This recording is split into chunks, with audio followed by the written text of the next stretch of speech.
The election of the sixth Labourled government heralds a new direction for climate change policy in New Zealand. As part of the new government's 100-day priority plan, it pledged to set a target of carbon neutrality by 2050 and to establish the mechanisms to phase out fossil fuels. In doing so, New Zealand will join a small group of countries that have established this goal since last year: France, Germany, Sweden by 2045 and Norway by 2030. From commitment to action, the government plans to set up an independent climate commission, likely based on the one established in the UK with nearly unanimous parliamentary support in 2008. UK emissions are down not just to 1990 levels, but to 1900 levels. The Climate Commission's tasks will include providing advice on effective pricing mechanisms for climate pollution, on the transition to 100% renewable electricity by 2035, and on bringing agriculture into the NC emissions trading scheme. All parties to the Paris Agreement have already agreed to become carbon neutral in the second half of this century. The snag is turning that commitment into action. A story of good intentions. It is now 20 years since New Zealand first signed the Kyoto Protocol, 2 decades of fine words and twists and turns in policy while emissions continued to rise. Surprisingly, while Australia has followed a twisty path of its own, perhaps with not so many fine words, the effect has been the same. Gross greenhouse gas emissions have risen 24% in New Zealand since 1990, compared to a rise of 27% in Australia. New Zealanders built a lot of gas-fueled power stations in the 1990s and bought a lot of cars in the 2000s. Astoundingly, we now have more cars per capita than Australia.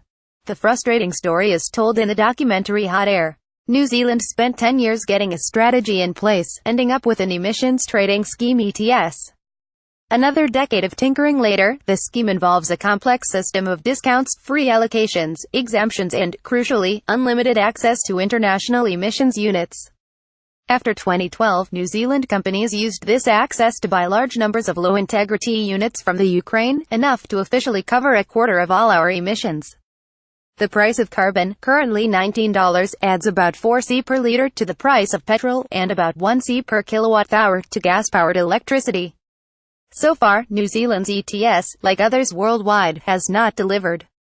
Read more. A new approach to emissions trading in a post-Paris climate. New Zealand's state-owned mining company, Solid Energy, was pushed into some risky deals and ultimately into managed bankruptcy. The remaining assets have been sold to Bathurst Resources. Chief Executive Richard Tacken said recently, "There is no viable alternative to coal. I mean, we realize it's a transition fuel, but there's a lot of business, dairy, that rely on coal to be a reliable, storable source of energy. Has even an Australian coal baron ever called coal a transition fuel?" But then again, perhaps Tacken has a point. The dairy company Fonterra burns more than half of all New Zealand's coal, and the dairy industry as a whole emits 2.2 million tons of carbon dioxide per year burning coal to dry milk. Civil society perseveres against this background. Climate activists have had a hard row to hoe. Law student Sarah Thompson took the government to court in July 2017 over its inaction on climate change.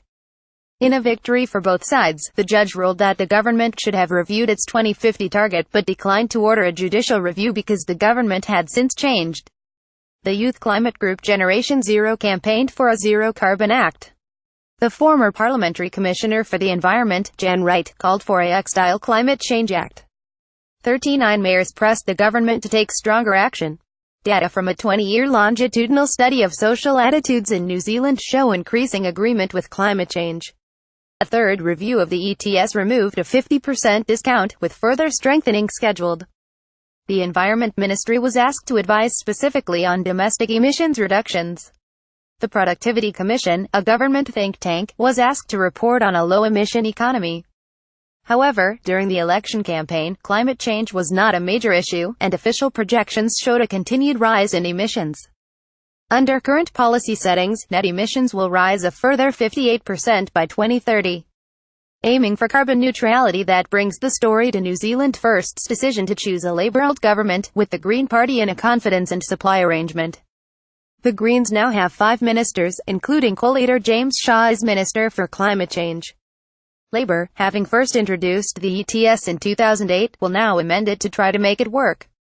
Already, since the election, Fonterra has announced a commitment to cut processing emissions mostly due to coal, but also natural gas and transport by 30% by 2030, matching the national target, and 100% by 2050.